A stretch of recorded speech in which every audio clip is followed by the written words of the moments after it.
Israel और Hamas में जो तनाव या युद्ध जो है चल रहा है, उसका असर भारत में भी देखने को मिल सकता है, खासकर कश्मीर में। इसके चलते एक उच्च स्तरीय बैठक जो है वो सेना ने कश्मीर घाटी में ली है, जिसमें काफ़ी सीनियर ऑफिसर्स ने पार्टिसिपेट किया है।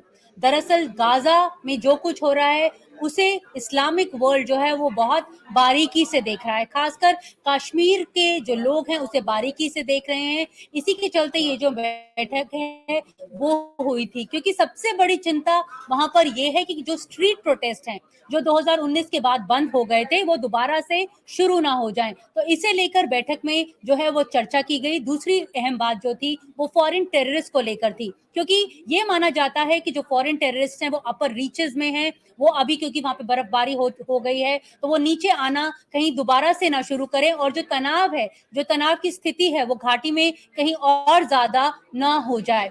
अभी के अगर हम आंकड़ों की बात करें तो लगभग 50 के आसपास ऐसे फॉरेन टेररिस्ट हैं जो अपर रीचेस में कहीं छुपे बैठे हैं। इसे लेकर चर्चा की गई, क्योंकि अभी हाल फिलहाल में हमने देखा है कि कश्मीर घाटी में जो मिलिटेंसी का लेवल है वो बहुत कम हो गया है।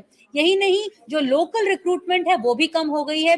यही वजह है कि जो पाकिस्तान है वो चाहता है कि फॉरेन टेररिस्ट को वो लगातार भेज रहा है, ताकि जो वहां की जो स्थिति है वो काबू में ना आ पाए। आंकड़ों की अगर हम बात करें तो 2019 और 2022 के बीच में लगभग 750 आतंकवादी जो हैं वो मारे गए हैं, जिसमें 83% जो थे वो लोकल थे और बाकी के जो थे वो फॉरेन टेररिस्ट थे। लेकिन ये जो ग्राफ था, ये जो मैट्रिक्स था, ये 2022 के बाद बदलना शुरू हो गया, क्योंकि अब जो लोकल टेररिस्ट हैं, जो लोकल रिक्रूटमेंट लेवल्स हैं, वो बहुत कम हो गए हैं। अगर हम बात करें 2019 की, तो 140 के आसपास लोकल रिक्रूटमेंट्स जो हैं वो हुई थी। 2020 में इनका आंकड़ा और कम हो गया।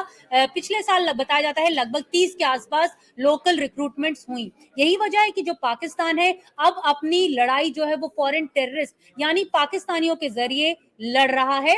ज्यादा से ज्यादा जो है इन्फिल्ट्रेशन अटेम्प्ट्स हो रहे हैं। यही नहीं, जो स्लीपर सेल्स वहां पर ऑलरेडी मौजूद हैं, उन्हें भी दोबारा से एक्टिवेट जो है वो किया जा रहा है। इस साल अगर हम बात करें तो इस बार लगभग 46 मिलिटेंट्स जो हैं वो मारे गए हैं इस साल अभी तक, जिनमें से 37 जो थे वो फॉरेन टेररिस्ट थे यानी पाकिस्तानी थे, और बाकी के लोकल्स थे। लेकिन अब लोकल रिक्रूटमेंट जैसा कि मैंने आपको बताया वो कम हो गया है, तो फॉरेन टेररिस्ट के साथ ये जो लड़ाई है वो पाकिस्तान लड़ रहा है। तो इस मीटिंग में, आज जो मीटिंग हुई, उच्च स्तरीय मीटिंग हुई, सेना ने इसे जो है वो चेयर किया था। इसमें सारे सीनियर ऑफिसर्स थे, साथ में जो एलजी के एडवाइजर थे वो भी वहां पर मौजूद थे। उन्होंने इसी बात पर चर्चा की कि गाजा में जो कुछ हो रहा है उसका असर यहाँ पे देखने को ना मिले। इसके चलते जो इंतजाम है, जो सिक्योरिटी का मैट्रिक्स है, उसे दोबारा से बदला गया है। नई दिल्ली से नीता शर्मा, एनडीटीवी इंडिया के लिए।